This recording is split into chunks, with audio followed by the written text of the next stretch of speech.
Bonjour mes frères.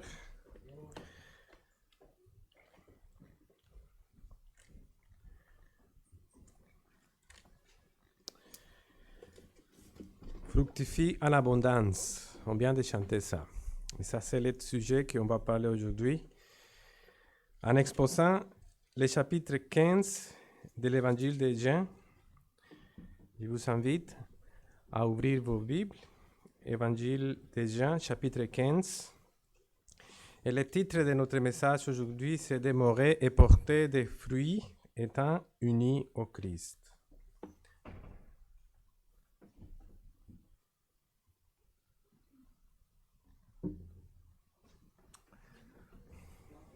Jean 15. On va lire les premiers versets, mais on va aller jusqu'à le verset 19 à travers la prédication.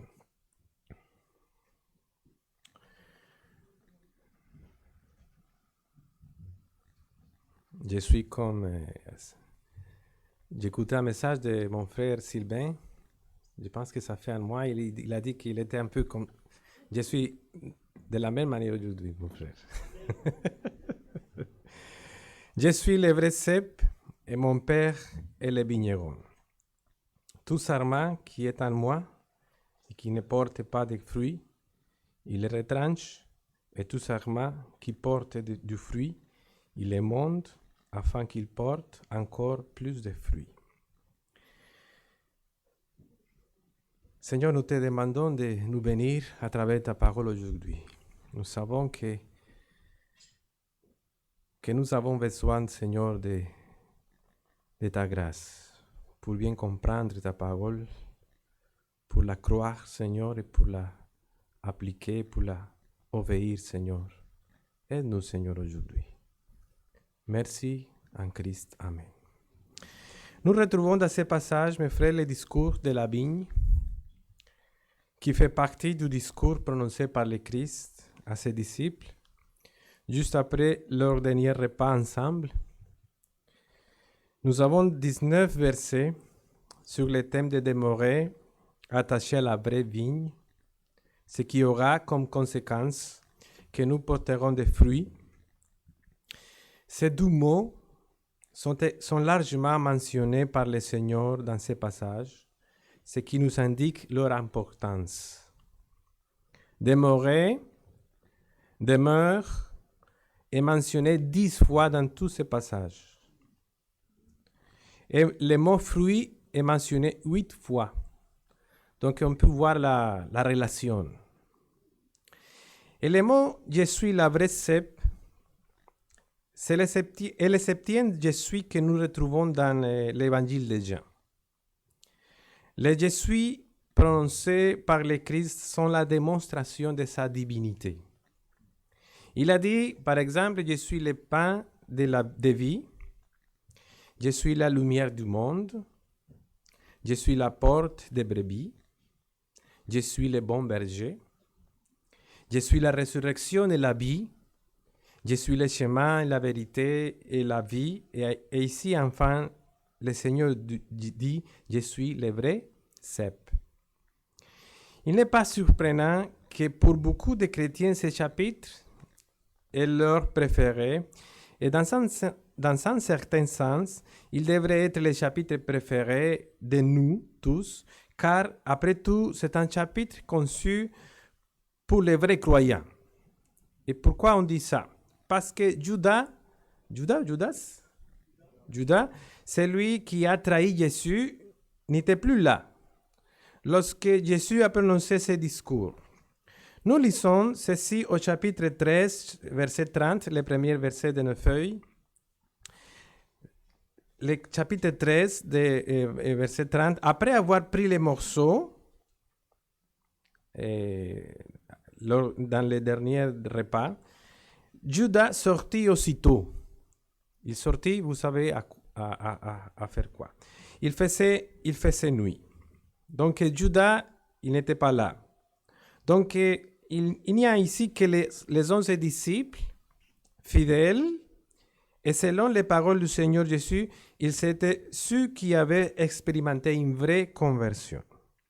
Et ce discours fait partie des dernières instructions de Jésus à ses disciples, la nuit même où il a été livré. Verset 1, « Je suis le vrai cep et mon Père est le vigneron. » Et j'aimerais que nous prenions un moment pour lire Ésaïe chapitre 5, car ce chapitre fait ressortir l'importance de l'illustration de la vigne. Je vous encourage également à lire chez vous le psaume 80, où nous retrouvons la même idée que dans Ésaïe chapitre 5. On va lire les versets 1 et 2. Je chanterai à mon bien-aimé les cantiques de mon bien-aimé sur sa vigne. Mon bien-aimé avait une vigne sur un coteau fertile. Il en remua le sol, ôta les pierres et y mit un plan délicieux. Il bâtit une tour au milieu d'elle et il y creusa aussi une cuve. Puis il espéra qu'elle produirait de bons raisins, mais elle en a produit des mauvais. Les Juifs étaient conscients, si on regarde ce passage, on peut voir que les Juifs étaient conscients qu'ils étaient la vigne du Seigneur.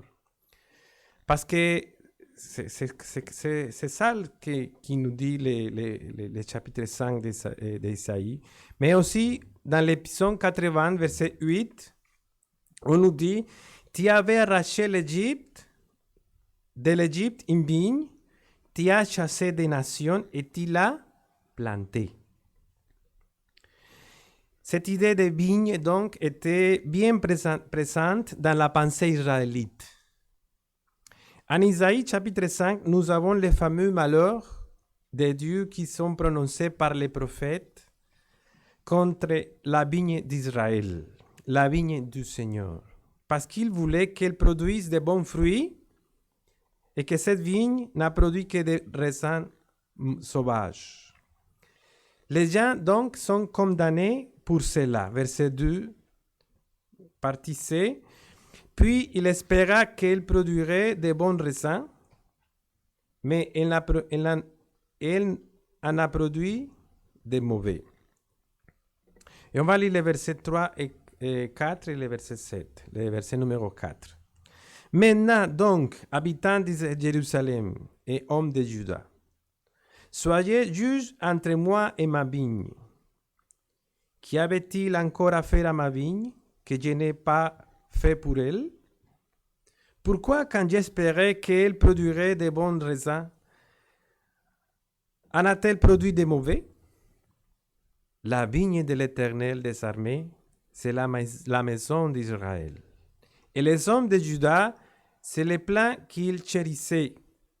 Il avait espéré de la droiture, et voici du sang versé, de la justice, et voici des cris de détresse.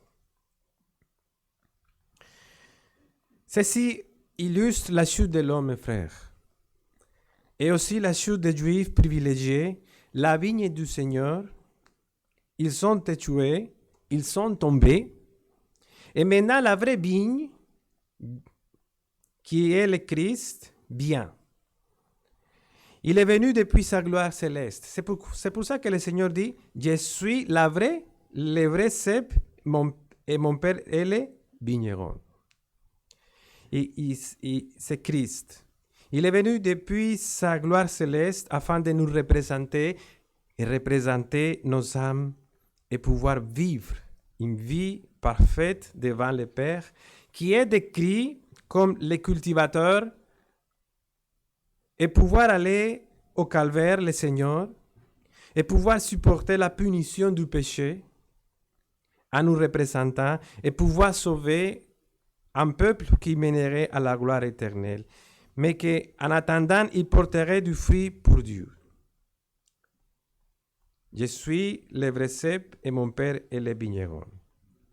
La vigne authentique, celle qui vient de Dieu, et vit la vie parfaite, et qui plaît au Père en toutes choses, c'est le Christ, représentant tous ses enfants, tout son peuple.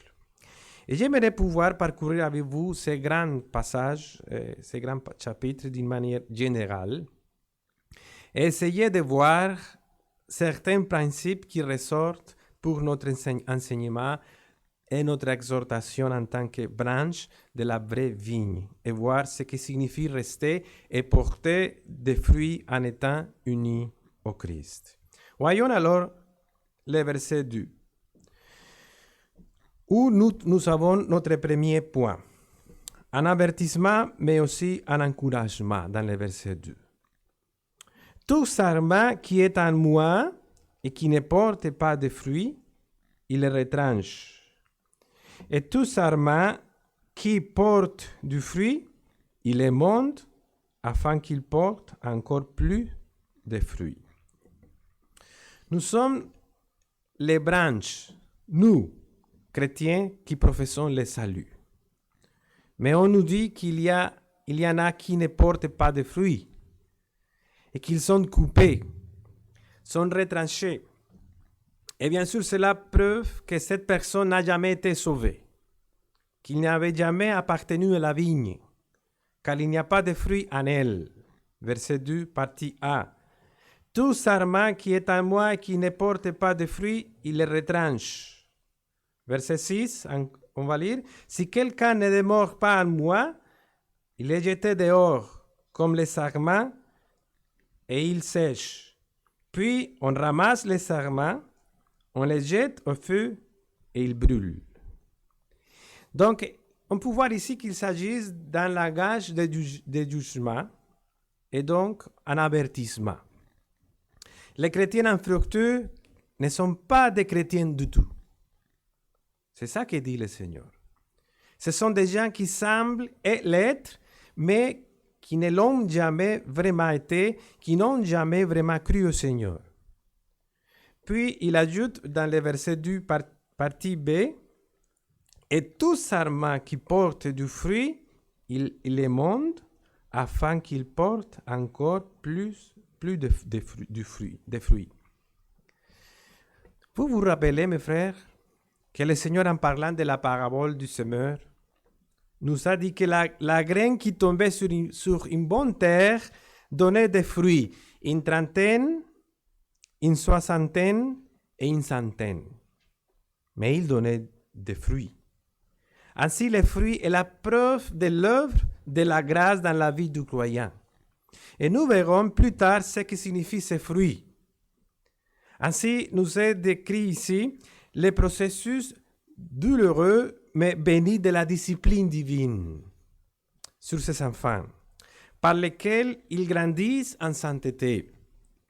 Dieu supprime toutes les choses dans la vie du croyant qui l'empêchent de porter du fruit en abondance. C'est ça que nous dit le Seigneur ici dans le verset du partie B. C'est-à-dire qu'il discipline si c'est nécessaire pour enlever tout péché et toute entrave qui contrarie la vie spirituelle, tout comme un agriculteur enlève tout ce qui pousse sur les branches et les empêche de porter pleinement du fruit.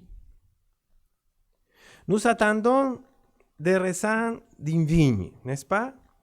Et du chrétien, nous attendons un tempérament, une disposition et une vie chrétienne qui donne du fruit.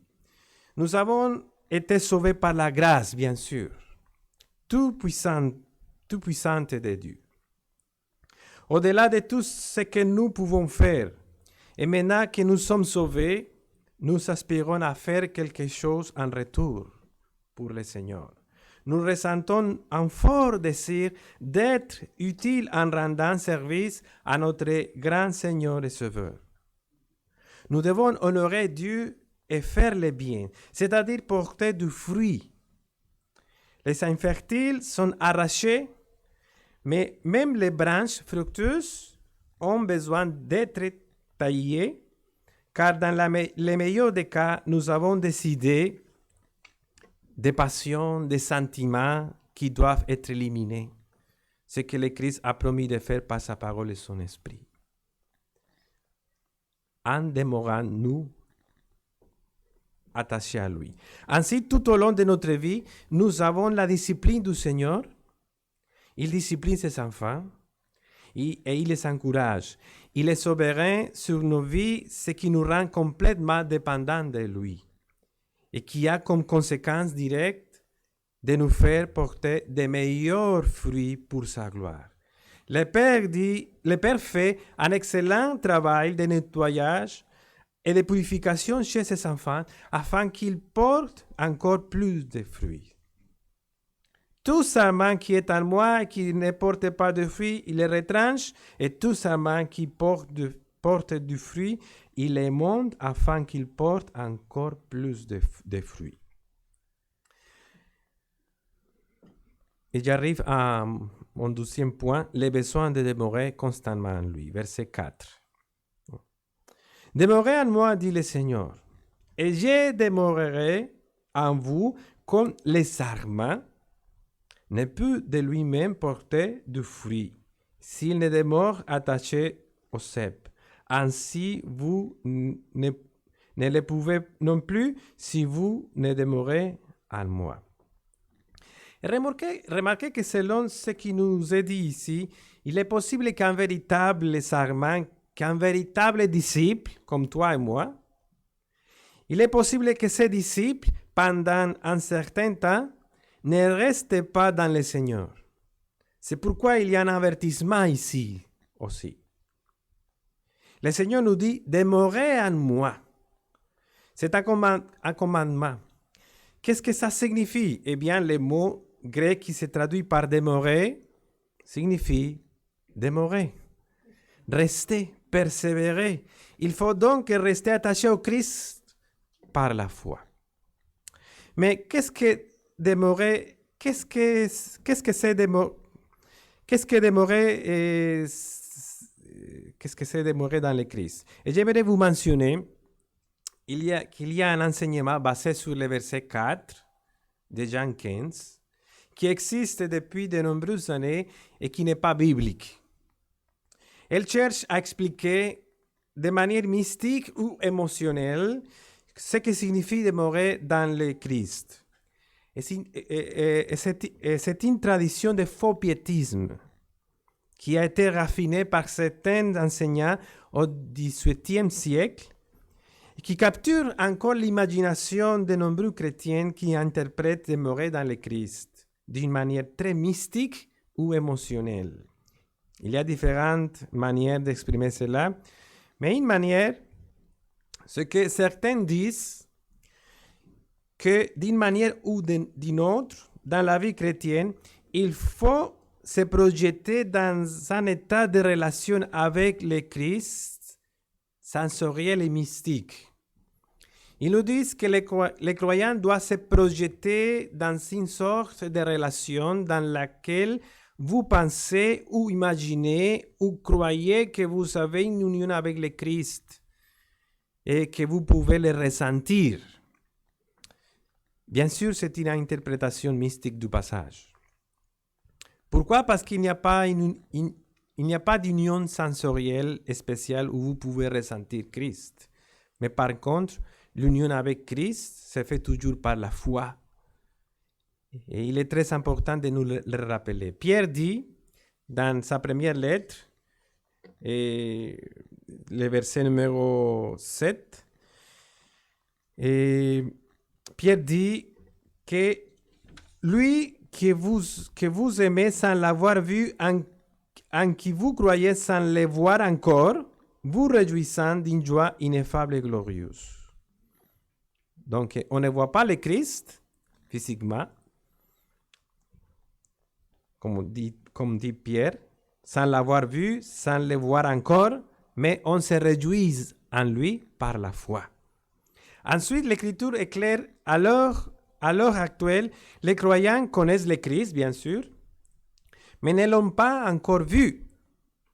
Jésus a dit à Thomas, dans le verset numéro 5, Jésus a dit, parce que tu m'as vu, tu as cru, heureux ceux qui n'ont pas vu et qui ont cru. Et Paul dit dans 2 Corinthiens, le verset numéro 6, chapitre 5, verset 7, car nous marchons par la foi et non par la vue. Un jour, la foi sera visible, mais en attendant, nous marchons par la foi. Nous ne marchons pas par la vue, c'est par la foi.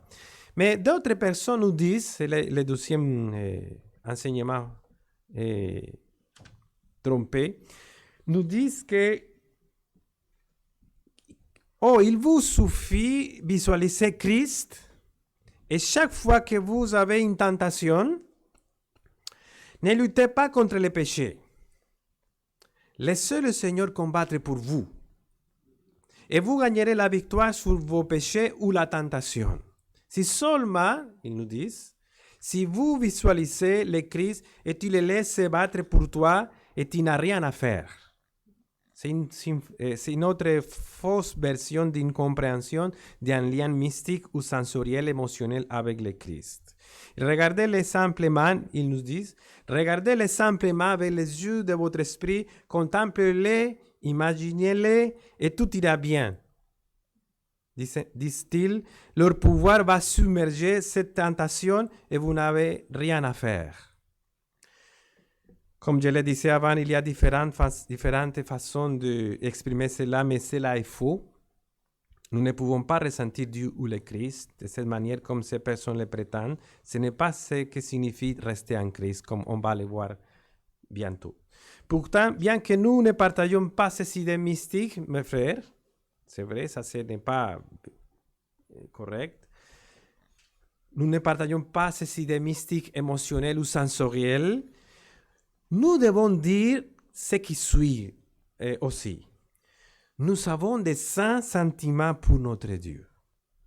Nous l'aimons et nous sommes très heureux et joyeux quand nous savons que nous sommes à lui. C'est la réaction de notre cœur quand nous pensons à lui et à son œuvre merveilleuse dans notre vie et à notre Sauveur. Ce que j'essaye de faire, c'est de donner l'équilibre dans tout ce que je viens de dire. Lorsque nous savons que nous sommes à lui et que nous savons que sa puissance et sa bénédiction sont sur nos vies et que nous avons confiance en lui et que nous voyons sa fidélité sur tous les domaines de notre vie, alors bien sûr, dans nos cœurs, nous ressentons un grand bonheur, une grande joie, une grande certitude, mais nous ne les ressentons pas de manière mystique. Nous les contemplons par la foi. L'apôtre Pierre le dit en parlant de notre Seigneur et Sauveur Jésus-Christ, lui que vous aimez sans l'avoir vu, en qui vous croyez sans le voir encore, vous réjouissant d'une joie ineffable et glorieuse. Il n'y a aucun moyen d'avoir une union sensorielle avec lui, un picotement dans la colonne vertébrale, un drôle de sentiment dans la tête ou quelque part, non. Mais nous avons une union avec lui par la foi, par l'Esprit de Dieu. Une véritable union avec le Christ doit nous conduire à une grande joie et à une certitude. Il est très important de garder à l'esprit la différence entre cette pensée mystique et ce que la joie de connaître le Christ nous apporte. Verset 11 de notre passage. Je vous ai dit ces choses, dit le Seigneur, afin que ma joie soit en vous et que votre joie soit quoi? Parfaite. De même que le fondement de la joie du Seigneur était l'obéissance au Père, les croyants qui obéissent au Seigneur, à ses commandements, connaîtront la même joie. Nous devons donc apprécier vraiment, mes frères, la joie que nous apporte connaître le Christ. Parce que le problème est que nous allons souvent à l'extrême opposé de ce faux piétisme mystique que j'ai mentionné tantôt. Nous allons à l'autre extrême et nous n'apprécions plus rien. Nous n'apprécions pas le Christ. Nous oublions de prendre le temps de prier à différents moments de la journée pour contempler sa beauté, par exemple. Des prières d'urgence, des prières d'action de grâce, des prières pour la guérison, des prières d'aide et de force pour témoigner aux non-croyants sur Christ. Des prières constantes et évidemment aussi nos temps de prière établis chaque jour. Et quand nous sommes en difficulté ou que quelque chose ne va pas, n'oublions de les remercier que tout va bien pour notre âme. Comme notre frère José l'a mentionné tantôt ici dans son témoignage. Que nous avons sa force et sa bénédiction et que nous pouvons aller à lui pour chaque situation qui vient à notre vie. Parfois, nous oublions ces choses. Alors, nous perdons cette partie de ce qui signifie rester en Christ, qui est une appréciation constante et active de Christ, que nous devons le prier pour que nous puissions recevoir sa force par le biais de la prière. Nous devons nous souvenir de lui. Nous devons laisser son amour et ce qu'il a fait pour nous remplir d'inspiration. Demeurez en moi, dit le Seigneur dans le verset 4, et je demeurerai en vous. Et lorsque nous lui donnons la place qui lui revient dans notre vie et que nous pensons en lui, que nous le prions, que nous l'adorons et nous le louons et nous le remercions et nous le obéissons, alors il demeure en nous. Comme le sarment ne peut de lui-même porter du fruit s'il ne demeure attaché au cep. Ainsi, vous ne le pouvez non plus si vous ne demeurez en moi. Mais je voudrais dire quelque chose de plus à propos du verset 4. Encore une fois, le Seigneur dit, demeurez en moi, je demeurerai en vous. L'exhortation est, mes frères, écoutez ceci, l'exhortation est sans aucun doute à une vie de sainteté et à une obéissance active et consciente par laquelle notre union et notre communion avec le Christ sont soutenues et maintenues. C'est l'exhortation. Certains pourraient penser que cette exhortation est inutile. Pouvons-nous perdre notre salut? Pouvons-nous perdre notre salut? Notre union avec le Christ peut-elle se dissoudre? Non, bien sûr que non, si nous lui appartenons vraiment. Mais nous ne pouvons pas non plus nous reposer sur nos lauriers. Il y a suffisamment de raisons pour cette exhortation que le Seigneur nous donne. Frères, bien que notre union avec le Christ ne puisse se dissoudre, ni notre communion avec lui être totalement ou définitivement interrompue, les croyants doivent cependant, comme nous dit Philippiens chapitre 12, verset 12, le verset qui suit, le numéro 8, les chrétiens doivent cependant, comme nous dit Philippiens 2, 12, travailler à votre quoi? À votre salut avec crainte et tremblement. Ainsi, la sécurité éternelle que nous avons en Christ, de notre salut, n'exclut pas notre devoir de demeurer en Christ. Je vous demande, notre sanctification est-elle passive? N'exige-t-elle pas une action de la part du croyant? Bien sûr. Est-il correct de parler de la foi comme étant la seule chose nécessaire, la seule chose requise, comme beaucoup semblent le prétendre aujourd'hui pour notre sanctification? L'Écriture n'exige-t-elle pas un effort de la part du croyant pour croître dans sa sanctification, dans sa relation avec le Seigneur? Et bien sûr, nous affirmons avec les anciens que la foi en Christ est la racine de toute sainteté. Que c'est le premier pas vers une vie sainte et de croire en Christ. Que tant que nous ne croyons pas, nous n'avons pas un iota de sainteté, que l'union avec Christ par la foi est le secret pour commencer à être saint et pour continuer à l'être. Que la vie que nous vivons dans la chair, nous devons la vivre dans la foi du Fils de Dieu. que la foi purifie le cœur, que la foi est la victoire qui vainc le monde, que par la foi les anciens ont eu un bon témoignage. Hébreux 11. Tout cela sont des vérités que le chrétien bien instruit ne pensera jamais à nier. Mais les Écritures nous enseignent aussi, mes frères, que dans la recherche de la sainteté, le vrai chrétien a besoin d'efforts personnels et de travail, ainsi que de foi, les deux choses. Le même apôtre qui dit à un endroit, si je vis maintenant dans la chair, je vis dans la foi au Fils de Dieu, dit à un autre endroit, je lutte, je cours, je frappe mon corps. Et à d'autres endroits, purifions-nous, nous dit la parole, efforçons-nous, déposons tout poids, rejetons tout fardeau et les péchés qui nous enveloppent si facilement et courons avec persévérance, c'est le verset numéro 9, dans la carrière qui nous est ouverte. Donc, on peut voir l'équilibre dans tout ce que la parole du Seigneur nous enseigne.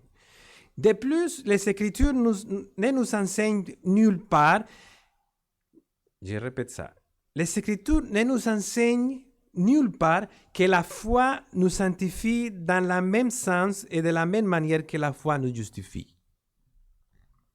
La justification par la foi est une grâce dans laquelle les pécheurs ne travaillent pas, mais qui fait simplement quoi? Confiance. Se repose, s'appuie sur le Christ. Le verset 10. Et à celui qui ne fait point d'œuvre, mais qui croit en celui qui justifie l'impie, sa foi lui est imputée à justice. Nous croyons tous, bien ça. Mais la foi sanctifiante est une grâce dont la vie elle-même est l'action. La foi qui agit par l'amour, nous dit Paul aux Galates, anime tout l'homme intérieur. Si vous avez bien lu Hébreux chapitre 11 sur les héros de la foi, on les appelle comme ça, vous savez que chacun d'entre eux, par la foi, a travaillé, a obéi, a accompli une action. Ils ont cru, ils ont agi. Comme le dit un ancien prédicateur bien reconnu d'Israël, sans aucun doute, en ce qui concerne notre justification devant Dieu, la foi en Christ est la seule chose nécessaire. Tous ceux qui croient simplement en lui sont justifiés. La justice du Christ est imputée à celui qui ne travaille pas, mais qui croit, nous dit Romains. Et à celui qui ne fait pas point d'œuvre, mais qui croit en celui qui justifie l'impie, sa foi lui est imputée à justice. Il est donc biblique et correct de dire la foi seule justifie. L'un des 5 principes de la réforme protestante. Mais il n'est pas également biblique et correct de dire la foi seule sanctifie. Saint Paul nous dit clairement que l'homme est justifié par la foi dans les œuvres de la loi, mais nulle part il nous est dit que nous sommes sanctifiés par la foi dans les œuvres de la loi. C'est bien compris ça? Oh non. Je vais répéter ça. Saint Paul nous dit clairement que l'homme est justifié par la foi sans les œuvres de la loi. Amen. Mais nulle part, il nous est dit que nous sommes sanctifiés par la foi sans les œuvres de la loi. C'est-à-dire que nous devons travailler pour notre sanctification. C'est ce que le Seigneur nous dit ici, demeurez en moi, portez du fruit. C'est ça l'idée. C'est pourquoi les croyants est constamment appelés dans les Écritures à persévérer, à se tenir debout, à combattre, à mettre les péchés à mort. Et comme ici en Jean 15, à demeurer en Christ. Verset 4, partie A. Demeurez en moi, dit le Seigneur, et je demeurerai en vous. Et si nous demeurons le Seigneur nous promet qu'il demeurera avec nous et en nous. Frères, nous devons apprendre que ceci est l'autre côté de la doctrine biblique. En tant que réformés, et nous sommes bien réformés, merci au Seigneur. En tant que réformés, nous croyons à 100% à la doctrine biblique de la souveraineté de Dieu. Mais nous croyons aussi à la doctrine biblique de la responsabilité de l'homme. Et ce langage est très typique de l'Écriture. Écoutez ça, ce langage est très typique de l'Écriture. Si tu le fais, dit le Seigneur, je le ferai. Si tu te repens, je travaillerai, je te pardonnerai. Et parfois, on oublie ce côté que le Seigneur nous montre. Bien sûr, on sait que si je me repens, c'est parce que le Seigneur a travaillé en moi avant. Mais je dois me repentir. Et l'Écriture nous montre les deux côtés, les deux côtés de la doctrine. Et en tant que réformés, nous perdons parfois de vue ces choses et pouvons devenir hyper-calvinistes. Qu'est-ce que hyper-calviniste? Négliger nos devoirs en tant que peuple du Seigneur. Le Seigneur nous dit, je demeurerai en vous, je vous aiderai à vous perfectionner, je vous aiderai à vaincre, je continuerai à vous donner les influences graduelles de la grâce pour vous suffire, grâce dans laquelle et par laquelle vous demeurerez. Vous serez gardés par la puissance de Dieu, nous dit, par la foi, pour le salut, nous dit Pierre 1,5. Mais il faut que tu demeures en moi, dit le Seigneur. Comme les branches, elle ne peut porter du fruit par elle-même. Si elle est séparée du tronc, elle meurt et se dessèche. Et il en sera de même pour vous. Vous ne pouvez porter du fruit si vous ne demeurez pas en moi.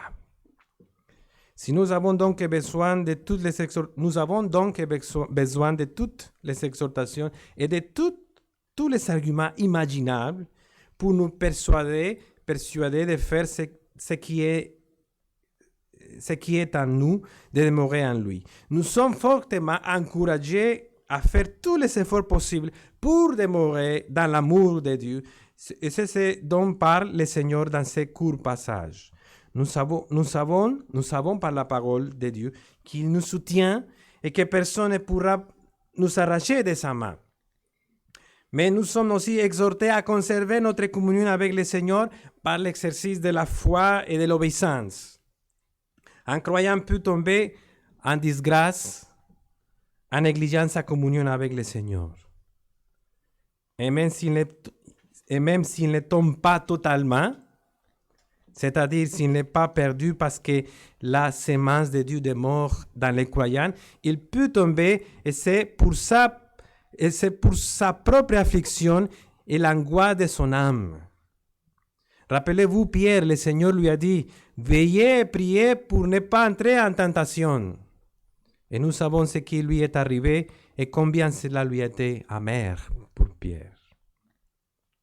Voyons donc quelques versets qui nous permettent de mieux comprendre ce que signifie demeurer en lui.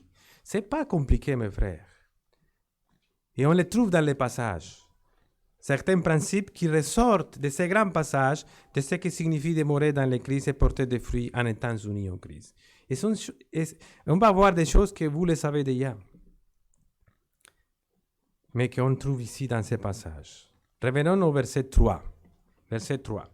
Déjà, dit le Seigneur, vous êtes purs à cause de la parole que je vous ai annoncée. Donc, l'union avec le Christ, demeurer en lui, implique demeurer dans la parole de Dieu. Vous ne pouvez pas maintenir la communion avec le Christ sans lire constamment la parole de Dieu. Vous devez lire quotidiennement sa parole, l'étudier et la méditer et y croire et soumettre ta vie à cette parole. Verset 7. Si vous demeurez en moi et mes paroles demeurent en vous, demandez ce que vous voudrez et cela vous sera accordé.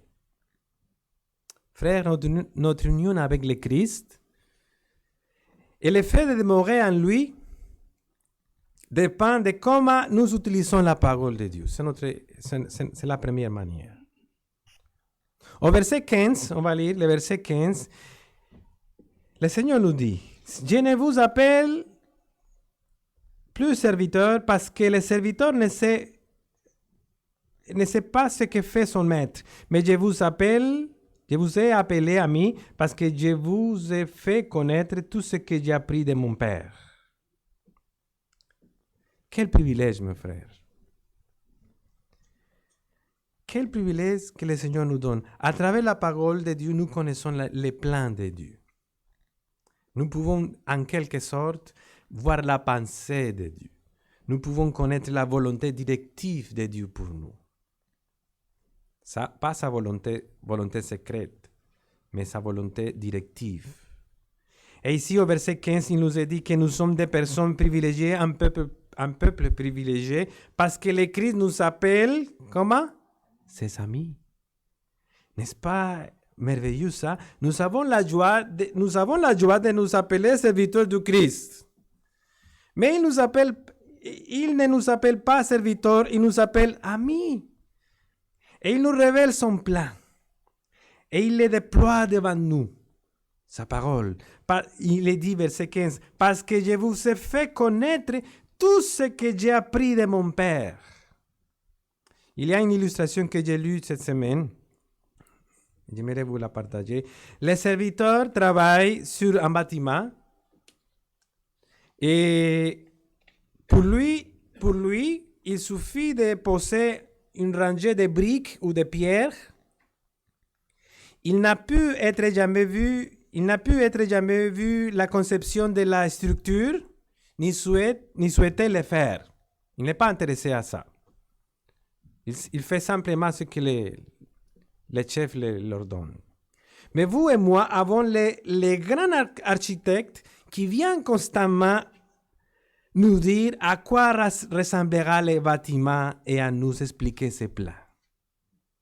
Et ainsi, nous travaillons avec plus de plaisir et de joie qu'un simple ouvrier ne peut ressentir dans son travail. C'est ça le verset 15. Je ne vous appelle serviteur parce que le serviteur ne sait pas ce que fait son maître, mais je vous ai appelé ami parce que je vous ai fait connaître tout ce que j'ai appris de mon Père. Nous ne sommes pas dans la position où nous sommes appelés à faire des choses que nous ne comprenons pas. Mais nous sommes informés de la manière dont nous devons nous comporter, évangéliser, comment agir, et on nous donne la raison pour laquelle nous faisons cette chose. Parce que ce sont les règles de Dieu, c'est sa volonté, c'est sa voix. Nous savons donc que la parole de Dieu, tout d'abord, nous devons être un peuple qui aime la parole de Dieu. Nous devons la lire pour maintenir notre union avec le Christ. Nous ne pouvons pas rester unis avec le Christ si nous ne lisons ni obéissons sa parole. C'est simple. Bien-aimé frère, tu ne connaîtras pas beaucoup la parole si tu ne la lis pas. Je vous demande pourquoi laissez-vous de côté la parole de Dieu alors que vous avez beaucoup à apprendre et qu'il y a tant de choses merveilleuses à découvrir, à apprendre et aussi à nettoyer dans votre vie. Ne laissez pas de côté la lecture de la parole de Dieu. Il est essentiel pour nous de maintenir notre union avec le Christ. Demeurez en moi, je demeurerai en vous. En examinant le contexte de ces passages, nous comprenons que la parole est l'outil par lequel nous demeurons en lui. Verset 7, encore. On trouve la deuxième manière comme on peut demeurer en Christ. Si vous demeurez en moi et que mes paroles demeurent en vous, demandez ce que vous voudrez et cela vous sera accordé. Donc, rester en Christ ne peut être maintenu sans la prière. La prière, mes frères. Aujourd'hui, beaucoup de croyants croient en la prière et cela est prêché, mais nous devons reconnaître combien peu le peuple de Dieu la pratique.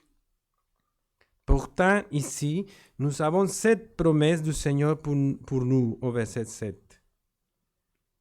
Alors, quel est le contexte de cette promesse par rapport à la prière? Parce que le Seigneur nous dit, demandez ce que vous voudrez et cela vous sera accordé. Certaines personnes croient que nous pouvons sortir ce verset de son contexte en lui faisant dire que l'on peut tout demander à Dieu. Par exemple, puis j'ai insisté pour que le Seigneur me guérisse d'une maladie. Puis j'ai insisté pour qu'il me donne de la richesse et de la prospérité. Puis j'ai demandé tout ce que j'ai vu. Ces personnes prennent le verset, les retirent de son contexte et les forcent à vouloir dire quelque chose qu'il ne dit pas. Mais le verset a un contexte. Il se situe dans le contexte de rester dans la parole de Dieu et de s'y soumettre. Dans le contexte de porter des fruits, de demeurer, rester en Christ, tel est le contexte. Donc, nous pouvons demander ce que nous voulons, oui, si cela améliore votre caractère et améliore votre sainteté. Vous pouvez demander tout ce que vous voulez si cela augmente votre sincérité et votre ferveur. Et si cela aide à l'adoration et à la louange que vous offrez à Dieu. Vous pouvez demander tout ce que vous voulez afin que vous offrez à Dieu. Vous pouvez demander tout ce que vous voulez afin de vous aider dans votre témoignage et vous amener à porter des fruits pour le Christ. Mais il n'y a aucune autorité ici pour que nous essayions de forcer Dieu, pour qu'il nous guérisse, qu'il nous donne des richesses, etc. Il est certain que nous pouvons demander à Dieu pour notre santé, bien sûr. Mais il n'y a ici aucune garantie ni obligation de la part de Dieu pour l'obliger à le faire, que ce soit la santé ou toute autre chose de cette terre. N'oubliez pas de bien regarder le contexte de ce verset, c'est très important. Le verset 7, le contexte du verset dit « Si vous demeurez quoi? En moi. » Et que tu réfléchis au Seigneur, que tu pries souvent, et que tu lis sa parole, et que tu as à cœur de porter des fruits pour lui, et que tu veux des fruits de sainteté, de louange constante et d'action de grâce pour le Seigneur, et que tu veux être son témoin, alors tu peux demander et cela te sera donné. C'est une promesse merveilleuse. Et voici le verset 7, le verset de la prière. Nous pouvons demander ces choses et nous devons prier à des moments précis chaque jour, même pendant la journée. Nous devons prier en cas d'urgence, rendre grâce à Dieu, surtout si tu es troublé par quelque chose, comme José nous a raconté tantôt, ou si tu es très déçu par quelque chose, ou si quelque chose de très dur est arrivé, alors tu dois méditer et te rappeler des bénédictions et remercier le Seigneur pour ces choses. C'est ainsi que tu retrouveras un équilibre. Et bien, j'ai vu aller au verset 9. Verset 9, car voici un autre aspect de ce que signifie rester en Christ. Être conscient de l'amour du Christ. Verset 9. Comme le Père m'a aimé, je vous ai aussi aimé, demeurez dans mon amour. Je vous le demande. Nous avons une déclaration merveilleuse ici. Si nous méditons là-dessus, nous verrons que c'est merveilleux, une déclaration merveilleuse. Comme le Père m'a aimé, je vous ai aussi aimé, demeurez dans mon amour. Comme le Père a aimé le Christ, imaginez-vous ça. Comme mon Père m'a aimé, comme le Père a aimé le Christ nous a aimés et nous aime. Réfléchissons sur ce point un petit moment, mes frères. Bien sûr, le Père aime le Christ. Il est un avec le Christ et le Christ est un avec le Père. Il est glorieux. Il est digne de tout amour. Il est parfait. Il est saint. Il a une intelligence, une connaissance, une sagesse infinie. Alors le Père aime le Christ.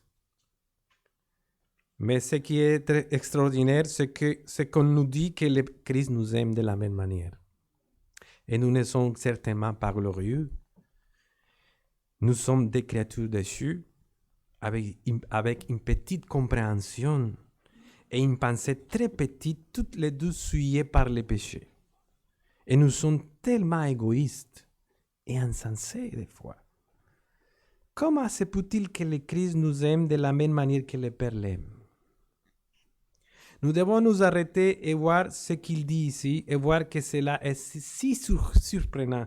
Cela nous montre un peu l'amour de Christ, comment il a choisi aimer son peuple, le peuple pour qui il a donné sa vie, le peuple à qui il a assuré la justification et la glorification en son temps. Demeurez dans mon amour, dit le Seigneur. Comment fait-on cela, mes frères? Nous devons réfléchir à cela, frères.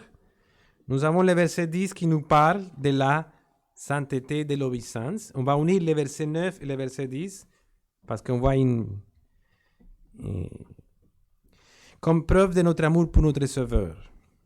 Verset 9, à la fin, nous dit, que nous dit? Demeurez dans mon amour. Nous sommes commandés, ça c'est un commandement.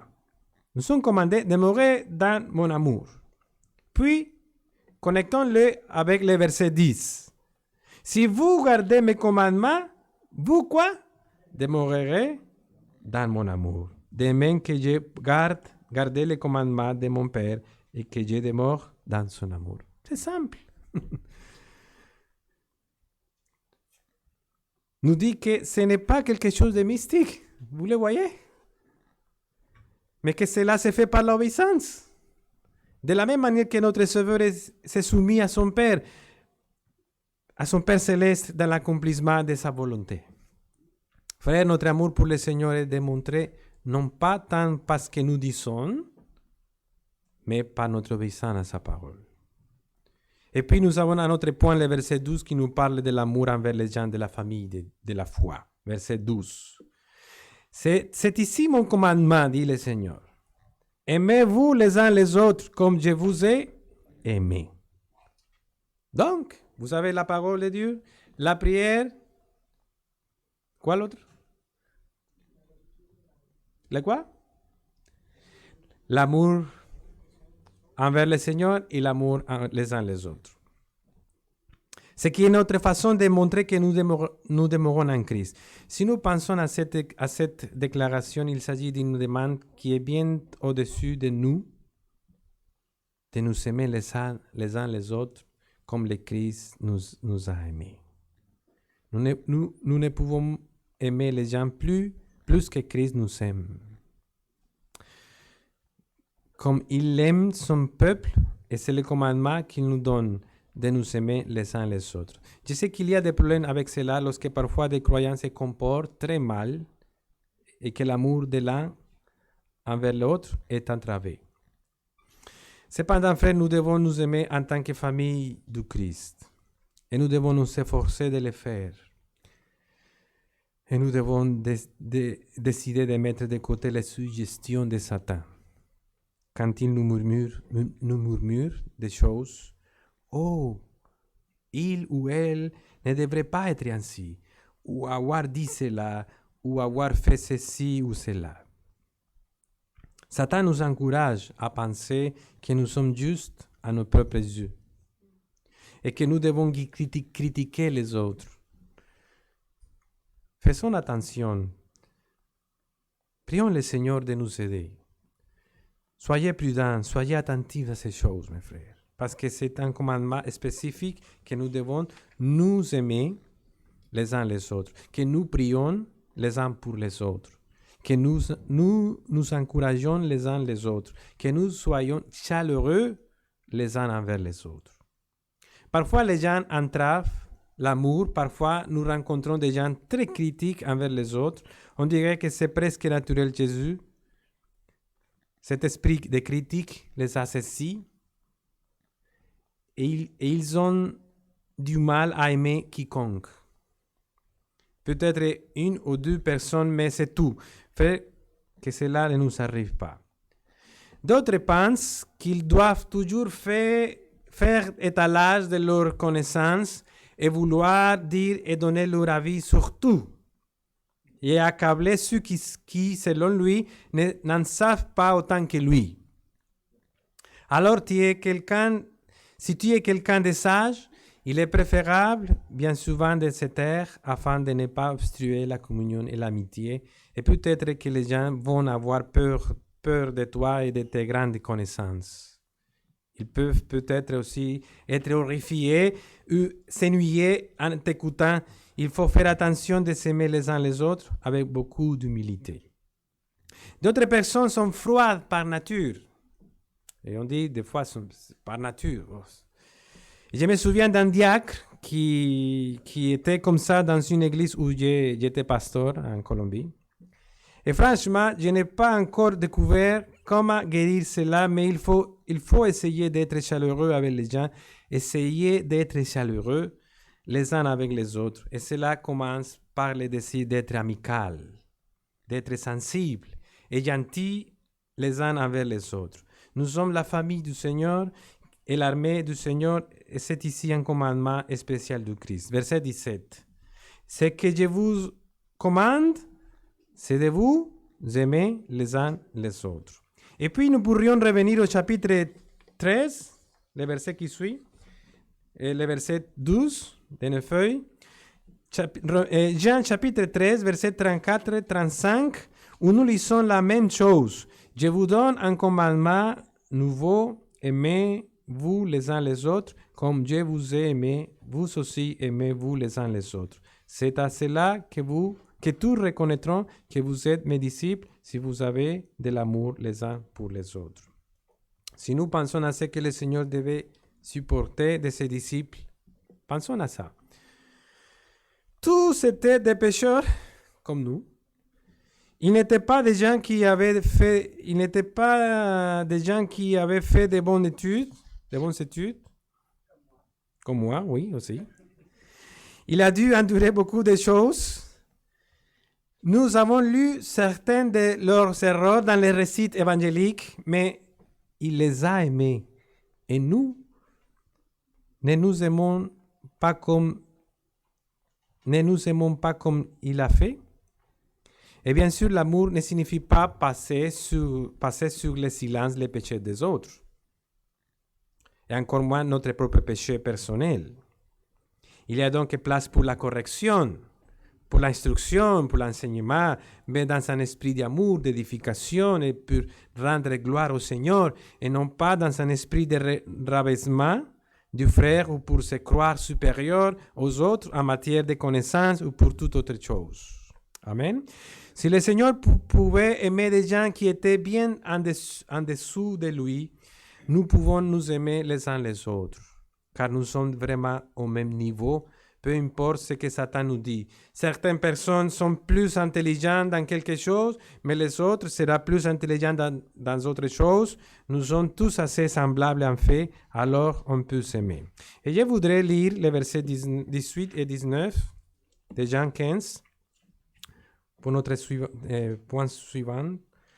Si le monde vous haït, sachez qu'il m'a haï avant vous.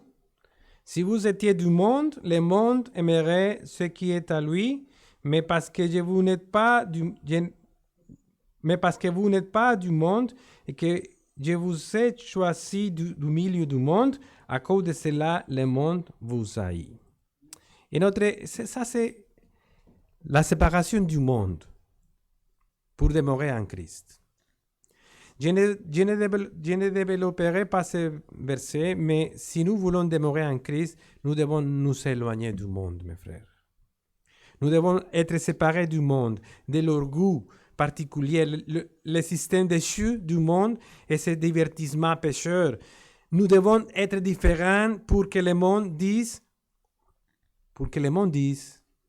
oh, nous les détestons car ils sont différents de nous. Le Seigneur nous donne un avertissement. Donc, si nous voulons demeurer en Christ, nous ne pouvons pas en même temps être comme le monde. Dans beaucoup d'églises aujourd'hui, il y a un grand effort pour gagner le monde, et ça c'est bon. Et on doit le faire. On va le voir tantôt. C'est un fruit, précisément. C'est un fruit que nous devons porter pour le Seigneur. Gagner des âmes, gagner le monde. Mais les églises veulent gagner le monde. Ils font l'effort de gagner le monde en devenant semblables au monde. Cependant, demeurer dans le Christ signifie que nous ne pouvons pas le faire. Pour que nous puissions lui plaire et avoir sa bénédiction et porter les fruits au niveau de notre caractère et dans notre louange, adoration et témoignage, nous devons être séparés du monde. C'est là notre obligation. Nous sommes une nouvelle société, nous sommes une nouvelle nation. Donc, mon frère, je voudrais revenir au verset 5. Et on va finir dans 3-4 minutes. Verset 5. Je suis le cep, dit le Seigneur. Vous êtes les sarments, celui qui demeure en moi et en qui je demeure porte beaucoup de fruits. Car sans moi, vous ne pouvez rien faire. Donc, tout ça qu'on a vu aujourd'hui, ce que signifie demeurer en Christ, comment est-ce qu'on peut demeurer en Christ? Avec la parole, la prière, en aimant le Seigneur, en nous aimant les uns les autres, nous amène à ce point ici.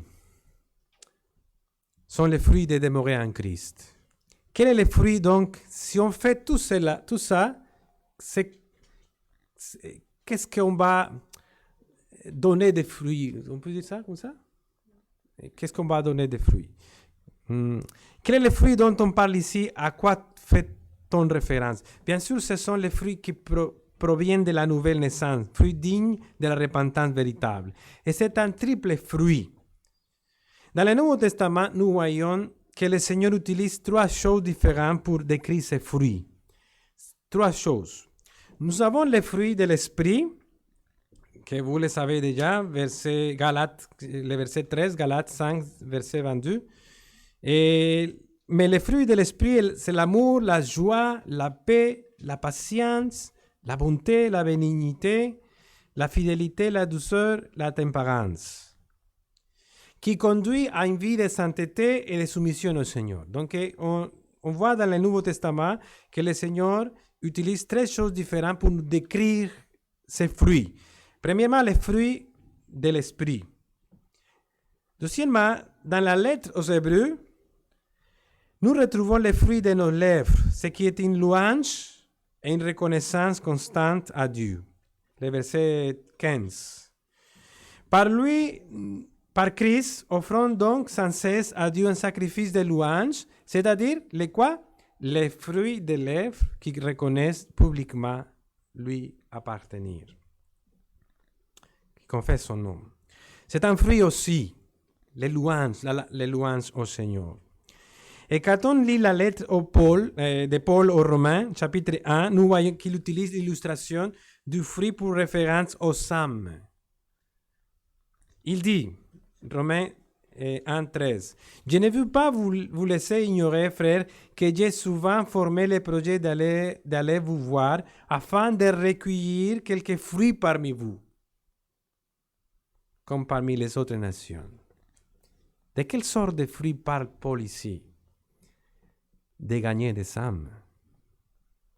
Paul dit qu'il n'y a pas honte de prêcher l'évangile et qu'il veut voir des fruits chez les Romains, tout comme le Seigneur lui a accordé dans des autres endroits. Donc, c'est la triple utilisation du mot fruit dans la Bible. Quel est le fruit auquel fait référence à Jean 15? Une vie sainte, louange ou adoration et gagner des âmes pour le Seigneur. Témoigner, évangéliser. C'est le triple fruit. Nous devons demeurer en Christ pour avoir ce fruit. Nous devons prier pour ces choses et nous devons nous préoccuper de cela et faire un effort consciencieux, réfléchir clairement à cela. Et cette pensée consolidée au verset 8. Si vous portez beaucoup de fruits, c'est ainsi que mon Père sera glorifié et que vous serez mes disciples. Alors, sainteté, louange, témoignage et gagner des âmes.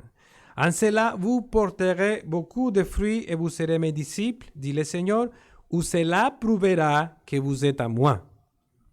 Verset 16, ce n'est pas vous qui m'avez choisi, mais moi, je vous ai choisi et je vous ai établi afin que vous alliez et que vous portiez du fruit et que votre fruit demeure afin que ce que je vous demanderai au Père à mon nom, il vous le donne. Le fruit que nous portons est un fruit qui reste, car il a la promesse de la vie présente et l'avenir. Nous avons donc vu au verset 1, verset 2, comment il nous purifie à chaque étape de la vie. Nous avons vu au verset 4 le besoin de demeurer constamment en lui, uniquement par la foi. Verset 3, que nous utilisons la parole. Verset 7, la prière. Verset 9, le fait d'être conscient de l'amour du Christ envers nous. Verset 10, sainteté, obéissance au Seigneur, à ses commandements. Verset 12, l'amour envers les familles de la foi. Et au verset 18, séparation du monde. Et au verset 5, que nous portons des fruits. Les promesses sont là, nous les avons vues, nous porterons beaucoup de fruits et nous continuerons à porter des fruits, nous serons des fruits qui resteront. Restons donc en Christ, mes frères, toujours priant, louant, méditant, toujours dépendant de lui. Que le Seigneur bénisse chacun de nous aujourd'hui avec sa parole. Amen. Merci Seigneur pour ta parole. Et aide-nous Seigneur à la méditer aujourd'hui et pendant cette semaine Seigneur. Merci Seigneur de bénir ton peuple et de nous garder Seigneur. Et de nous aider à être des chrétiens qui portent des fruits pour ta gloire Seigneur. Merci Seigneur, en Christ. Amen.